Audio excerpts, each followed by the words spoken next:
Hey everybody, welcome back. I hope you're all doing well. It is currently 9:30 p.m. for me, and this is some very harsh light, but we're gonna go with it, okay? So look, my house is full of flowers once more because we have had our end of the year performances. So enjoyable, love my students so much. In case you don't know, I'm a dance teacher and I also own my own dance studio in Amsterdam. And everything went really well. I'm really proud of my students. So that is why I have some nice flowers in the home, which is always just one of those nice moments that I can really enjoy. Another thing that I can really enjoy is making tarot wish lists. Not sure if you know this about me, but I tend to really think before purchasing a deck if I really wanted and needed. So all of different sort of things come into play when I purchase a deck. It doesn't often happen, to be honest, that I just buy a deck on a whim and then keep it. Because if that happens, oh, I just bought a tarot deck because I wanted to buy a deck that day kind of thing. It hasn't happened that often, but so far, I think 10 times out of 10, I did get rid of that deck at some point. So quite striking. So we're going to go through the decks that are actually on my wish list in the sense of I really want them or wanted them. It's not just a deck I took a look at and thought, that's cute, or I could work with it. These are decks that I, at some point, actually seriously considered getting. Now, I did cross off some decks because I got them or because I no longer wanted them, which does make this wish list incomplete. But I was actually thinking perhaps you can help make this deck more accurate in the comment section. Let's talk decks.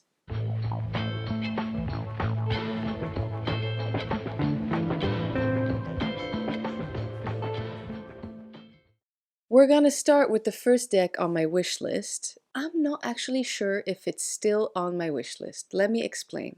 This is a deck that everybody and their mom wanted at some point.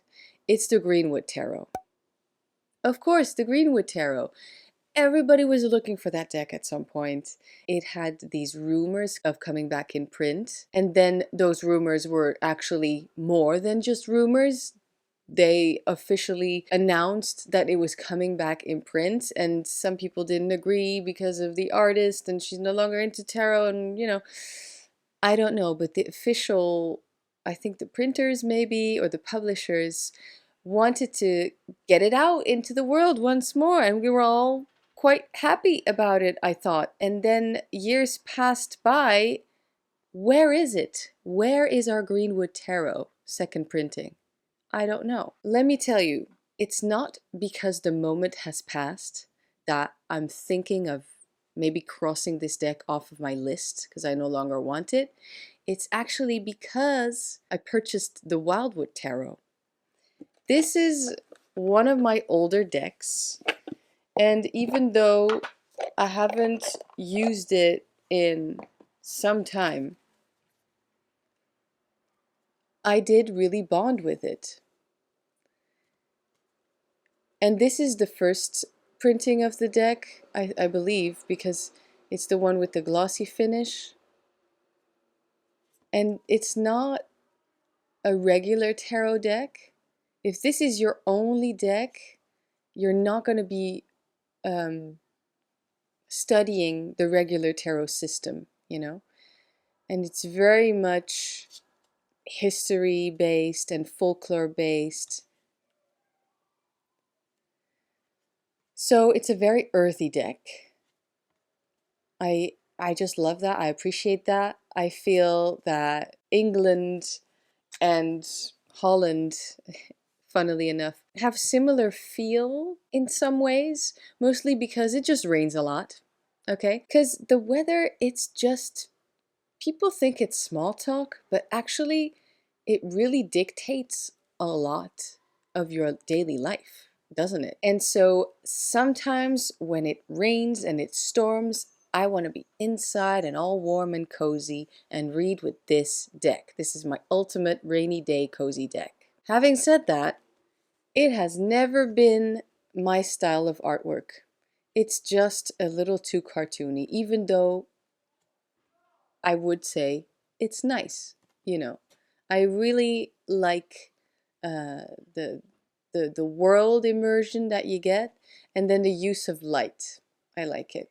So Greenwood, still quite an attractive deck. Although I don't think I love it enough to purchase it vintage and spend a lot of money. The main thing that I think I wouldn't get along with the Greenwood is because when they published the Wildwood, they changed the order of the court cards. Now, court cards are all animals, but still, that would be so confusing to have the Knight of Arrows, Knight of Swords, in this deck that you learned with, or that this was my first, this kind of system, its own system, and it's a hawk. But then seeing, even though it's different artwork, but seeing the hawk as, I don't know, um, the queen of arrows or something like that, or maybe even a whole other suit. I'm thinking, I have this deck, I'm fine. We'll see if it ever does come back in print. I just have this looming feeling that everybody's gonna get it, make videos about it, and then 1 year later, everybody's gonna get rid of that deck too.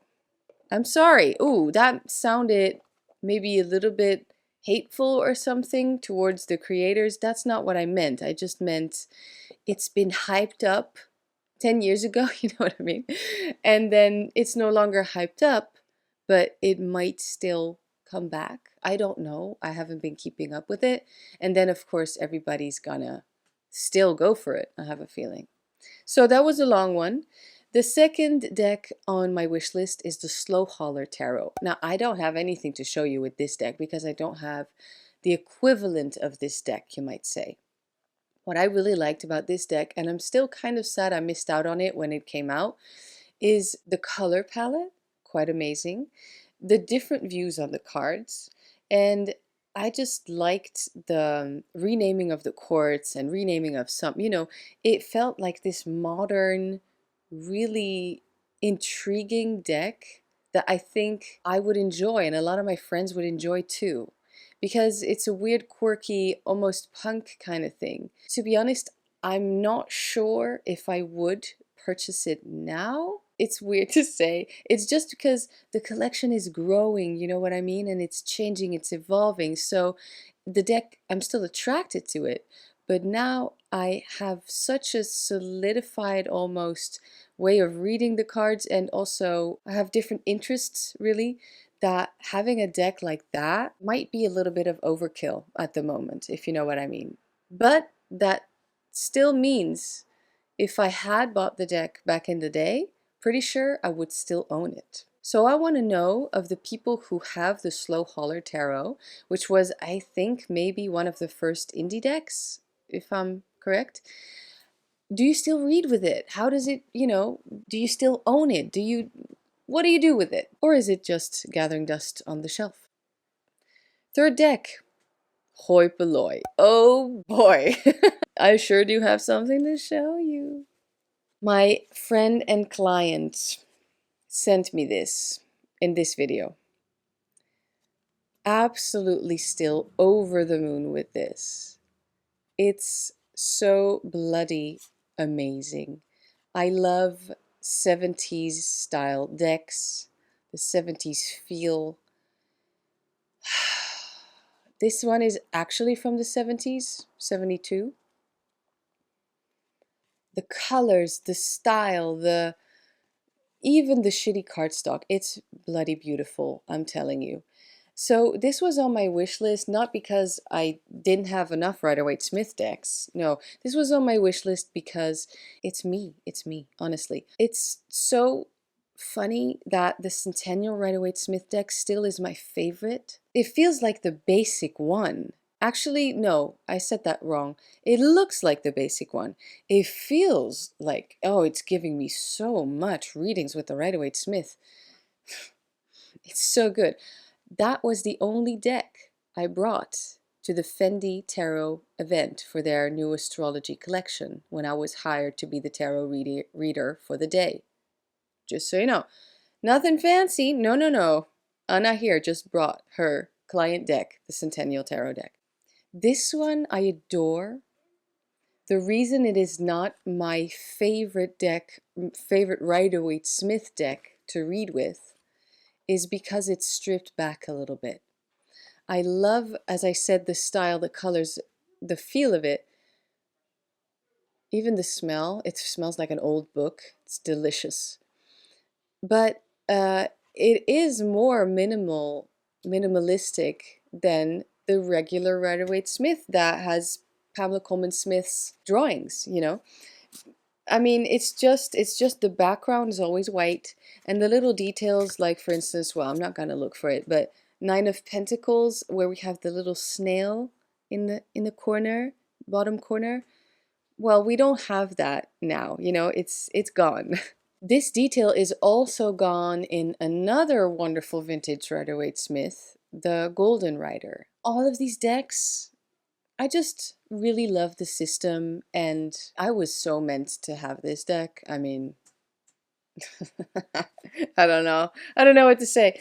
It always stayed on my wish list, and every few, I would say 1.5 years maybe, I would go online, try to find the Hoi Polloi on eBay using different methods, but anytime I would find it, it would be way, way, way out of my budget. So I'm incredibly lucky, I realized that, to have been gifted the Hoi Polloi. And had it been a creased, torn up version, I would have been still over the moon. But this one, you know, on top of just being Hoi Polloi amazingness, I'm just making up words at this point.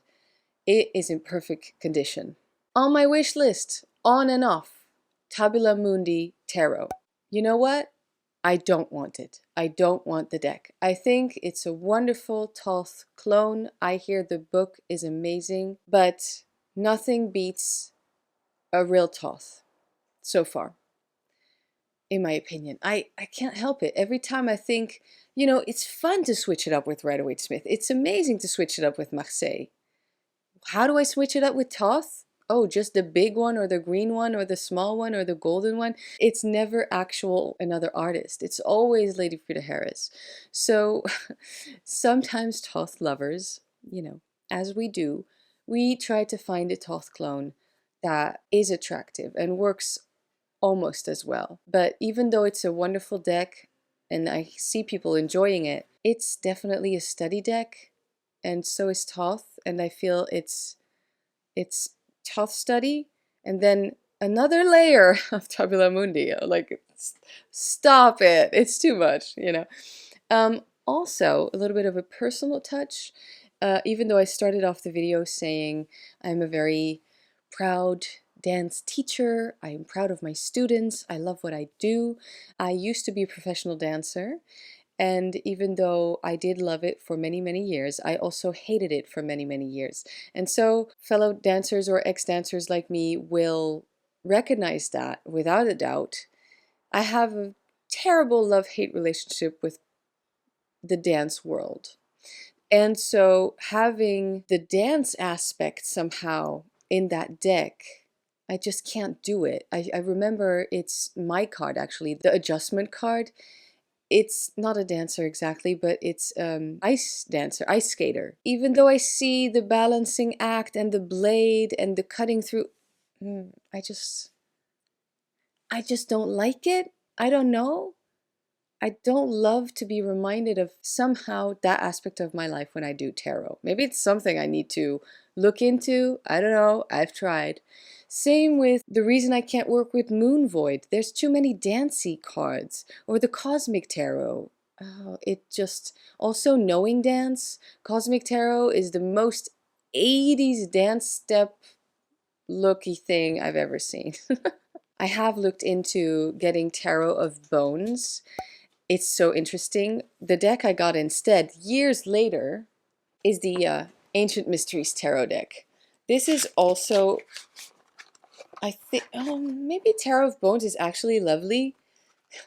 This one is very ugly, but there's something about it that I apparently need. It's very witchy, in my opinion, and I'm enjoying its quirkiness. So Tarot of Bones, if I ever come across it by accident, I will probably get it if it's fairly priced. But I don't feel I'm gonna look for it actively. Tarot Masonique. Oh, that one has been in my top parts of the wish list for so long, and I think the last time I realized it's not for me is, I think, last year, when I randomly looked up a review of it, and then I realized how many cards I actually didn't like in the deck. That is such a weird thing maybe to say or to give as advice. I know I said this before a few years ago on my channel, but the best way to know a deck isn't for you is hold it in your hands, okay? Make a little pile of the cards you like, make a pile of the cards you don't like, and see how big the don't like pile is. And then make your decision based off of that, because do you really want a deck, 78 cards, where over half you actually don't like or it doesn't work for you? Both can go in that pile. That is actually how I got rid of a deck that was kind of important to me, the Tarot of the Crone. I got rid of it because I realized the deck, the cards weren't important for me. It was the idea I had about the deck that was important for me. So that did not make any sense, and so got rid of it. And I have not, little question mark, regretted it. Regretted it. Toth Blue Border Vintage. I love my greenie. It's my favorite Toth deck. Then I have two others, it's smaller ones. One gold because it's amazing, and one trashy because it's a deck that I have to wreck. It's this whole thing. But the blue border vintage with the muddy colors, original Lady Frida Harris artwork. It's somewhat first printing of the deck. It looks amazing. I don't feel I can help myself.